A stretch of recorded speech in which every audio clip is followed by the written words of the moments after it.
अच्छा गुरुजी, एक अमेरिका से जिज्ञासा आई है। हाँ। और ये है, अगर मैं नाम को सही पढ़ पा रहा हूँ, वासुकी नागभूषण जी। अच्छा अच्छा।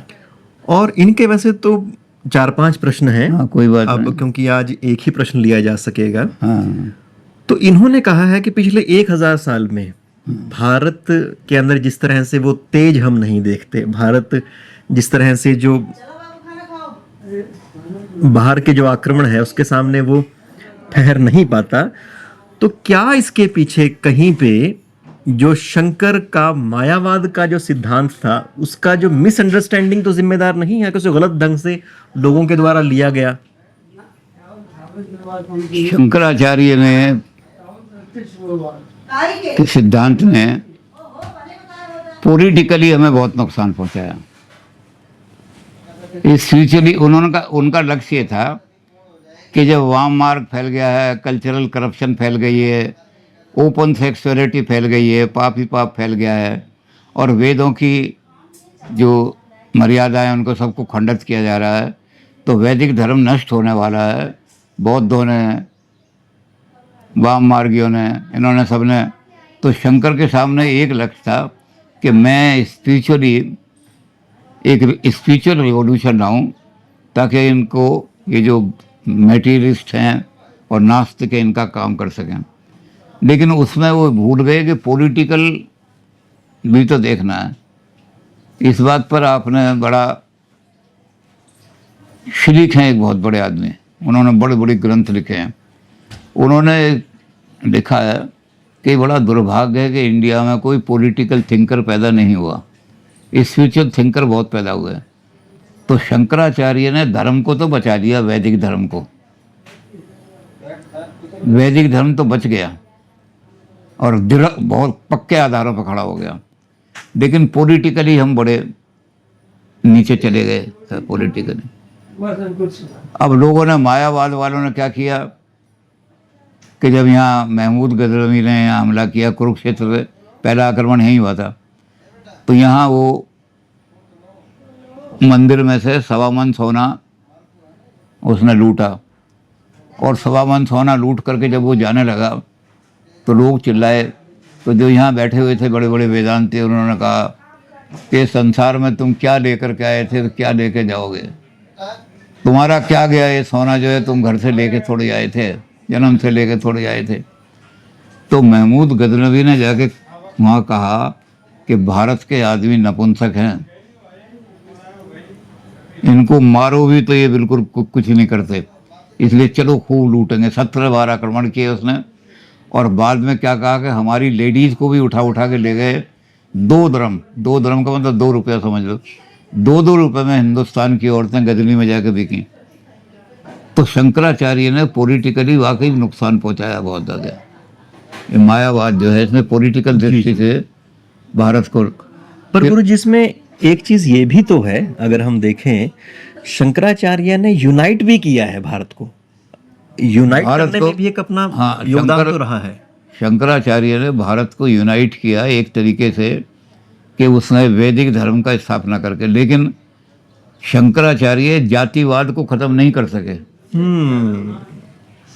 सबसे बड़ा जो कलंक भारत पर है और हमारा जो पतन का कारण है, अब इनका प्रश्न ऐसा है जिसका लंबा प्रश्न। महमूद गजनवी जो है 72 आदमियों को लेकर के सोमनाथ पर आक्रमण करने गया था। इतना बड़ा हिंदुस्तान उन 72 आदमियों को नहीं रोक सका। जब वो वहाँ पहुँचा सोमनाथ के मंदिर पर, तो वहाँ उसने देखा कि नीचे, मंदिर के नीचे खड़े हुए हैं बहुत सारे लोग। वो लोग कौन से? कोल, भील, किरात। ये इतने वीर थे कि भाले से भी शेर को मार लेते थे, जंगल में जाते थे, लेकिन ये मंदिर में नहीं चढ़ सकते थे।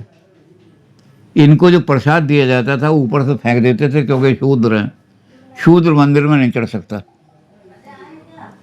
तो वो लूटता रहा मंदिर को, सब कुछ करता रहा। और उसे जब पता लगा कि ये इधर तो वो लोग खड़े हैं जो भाले वाले लिए खड़े हैं, तो वो बैक डोर से निकल कर गया। सामने के डोर से अगर जाता तो वो काट देते। तो इतिहासकारों ने, हालांकि वो इतिहासकार जो हैं वो वामपंथी हैं, लेकिन उन्होंने क्या लिखा कि वो जो गदा थी महमूद गजनवी की, वो भगवान शंकर के लिंग पर, शिवलिंग पर नहीं पड़ रही थी, वो ब्राह्मणों के अहंकार पर पड़ रही थी।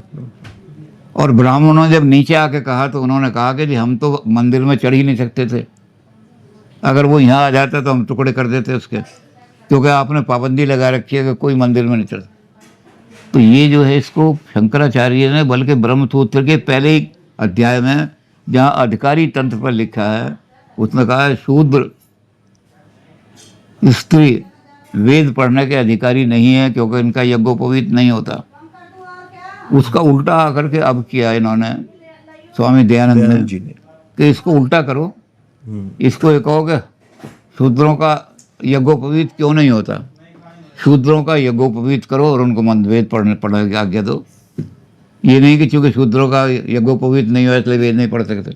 ये कहो कि चूंकि वेद पढ़ने वाले आदमी कम हो रहे हैं हिंदुस्तान में, तो शूद्रों का भी यज्ञोपवीत करो। और शायद इसी वजह से फिर वो स्वामी दयानंद जी की प्रेरणा से भारत की जो जागृति है, स्वतंत्रता आंदोलन है, उसमें उन्होंने अभूतपूर्व योगदान दिया और फिर वो जंजीरों को काट फेंका हाँ, गया। उनको सारा जातिवाद का जो बंधन है उसको सबसे ज़्यादा, अब शूद्र को भी वेद का अधिकार दे दिया तो खूब यज्ञ कर रहे हैं सारे शूद्र भी।